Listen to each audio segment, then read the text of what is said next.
De Saint Jean de la Croix, la nuit obscure de l'âme est l'explication des cantiques qui contiennent le chemin de la parfaite union de l'amour avec Dieu, tel qu'on peut l'avoir en cette vie, avec les admirables propriétés de l'âme qui est arrivée à cette union. Argument. On met d'abord en ce livre tous les cantiques qu'il faut expliquer, et on donne ensuite explication de chacun d'eux en particulier, avec l'éclaircissement de chaque vers qui paraît à la tête des chapitres. Dans les deux premiers cantiques, on explique les effets de la purgation de la partie sensible et de la partie raisonnable de l'âme. Et dans les 6 derniers, on déclare les effets divers et surprenants des lumières spirituelles que l'union de l'amour avec Dieu répand dans l'âme.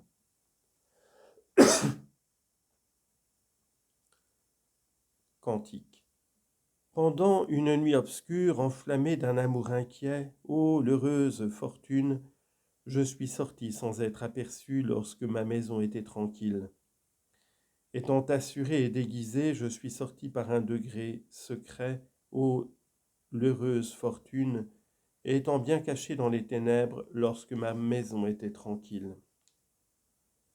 Pendant cette heureuse nuit, je suis sorti en ce lieu secret où personne ne me voyait et où je ne voyais rien, sans autre guide et sans autre lumière que celle qui luisait dans mon cœur. Elle me conduisait plus sûrement que la lumière du midi au lieu où celui qui me connaît très bien m'attendait et où personne ne paraissait. Ô nuit qui m'a conduite, ô nuit plus aimable que l'aurore, ô nuit qui a uni le bien-aimé avec la bien-aimée en transformant l'amante en son bien-aimé. Il dort tranquille dans mon sein qui est plein de fleurs et que je garde tout entier pour lui seul. Je le chéris et le rafraîchis avec un éventail de cèdre. Lorsque le vent de l'aurore faisait voler ses cheveux, il m'a frappé le cou avec sa main douce et paisible, et il a suspendu tous mes sens. En me délaissant et en m'oubliant moi-même, j'ai penché mon visage sur mon bien-aimé. Toute chose étant perdue pour moi, je me suis quitté et abandonné moi-même en me délivrant de tout soin entre les lys blancs. La fin qu'on se propose en ces cantiques. Avant que de commencer l'explication de ces cantiques, il est à propos de savoir que l'âme ne les chante qu'après avoir acquis l'union de l'amour avec Dieu et essuyé les peines qui se trouvent dans le chemin de la vie éternelle, duquel notre Sauveur parle dans l'Évangile et par lequel l'âme passe ordinairement pour parvenir à cette union divine. Matthieu chapitre 7 verset 14. Et parce que ce chemin est fort étroit et que très peu de gens y marchent, l'âme s'estime heureuse d'y être entrée et d'avoir été conduite à la perfection de l'amour de Dieu. C'est dans le premier cantique qu'elle déclare son bonheur et qu'elle appelle ce chemin étroit la nuit obscure de l'âme, comme il paraît dans les vers du même cantique. Elle fait donc éclater sa joie en rapportant tous les biens dont elle a été comblée en ce passage. Livre premier, où l'on traite de la nuit des sens.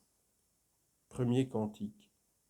Pendant une nuit obscure, enflammée d'un amour inquiet, ô l'heureuse fortune, je suis sorti sans être aperçu lorsque ma maison était tranquille.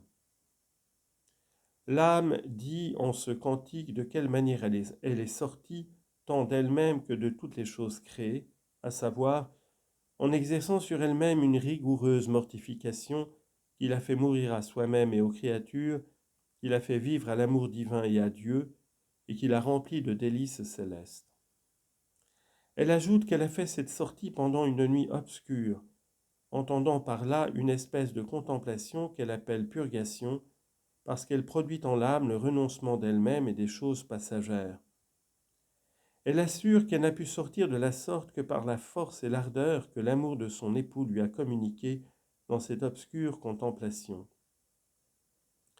Et c'est ici qu'elle exagère les avantages de son sort qui sont si grands, qu'elle est allée heureusement à Dieu pendant cette nuit, sans que le monde, la chair et le démon, ses ennemis, aient pu l'empêcher d'atteindre à son terme.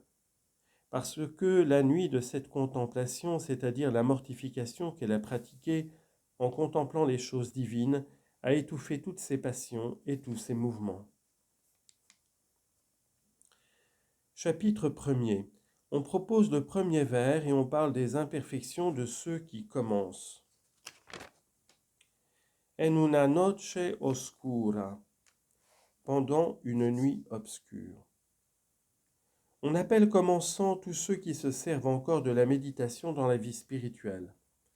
Dieu les fait passer à l'état de ceux qui profitent en la vie intérieure lorsqu'il les élève à la contemplation, et il les conduit au rang des contemplatifs afin qu'ils parviennent ensuite à l'état des parfaits, c'est-à-dire de ceux qui ont acquis l'union divine.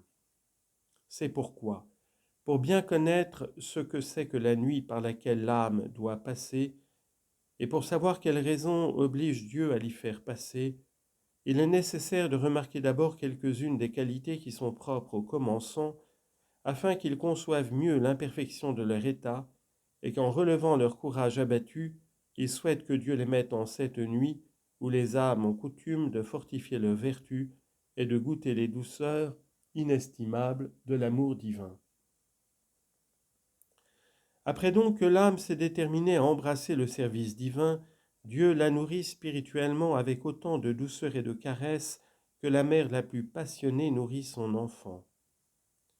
Cette mère l'échauffe en son sein, elle lui donne le lait le plus doux et la nourriture la plus délicate qu'elle peut avoir. Elle le porte entre ses bras, elle le flatte, elle le réjouit de toutes les manières possibles. Mais à proportion qu'il croît, elle diminue ses caresses, elle se couvre le sein ou elle le frotte d'aloès, afin que l'amertume l'en dégoûte, elle le fait marcher lui-même, afin que, quittant les faiblesses des petits enfants, il s'accoutume aux choses plus grandes et plus solides. Dieu fait de semblables traitements à l'âme dans ses premières ferveurs.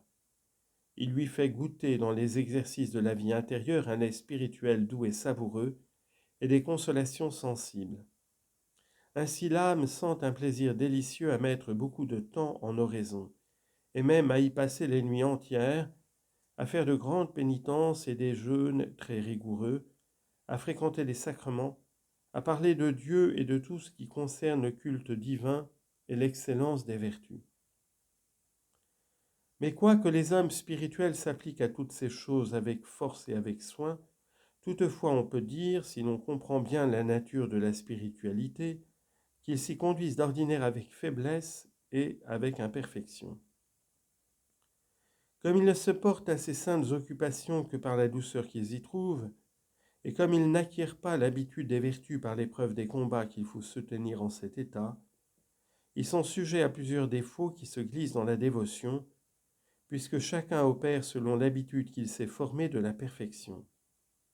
De sorte que, n'ayant pas encore pu s'affermir dans les vertus les plus achevées, il est nécessaire qu'ils agissent avec faiblesse comme les enfants. Afin de voir clairement combien les commençants sont faibles dans les vertus qu'ils exercent, attirés par les douceurs intérieures, je mettrai devant les yeux les imperfections qu'ils commettent par rapport aux 7 péchés capitaux, ce qui prouvera qu'ils imitent en leurs opérations l'imbécilité des enfants. Il paraîtra aussi combien la nuit obscure dont nous parlerons aussitôt attire de bien après elle, puisqu'elle purge l'âme de ses manquements.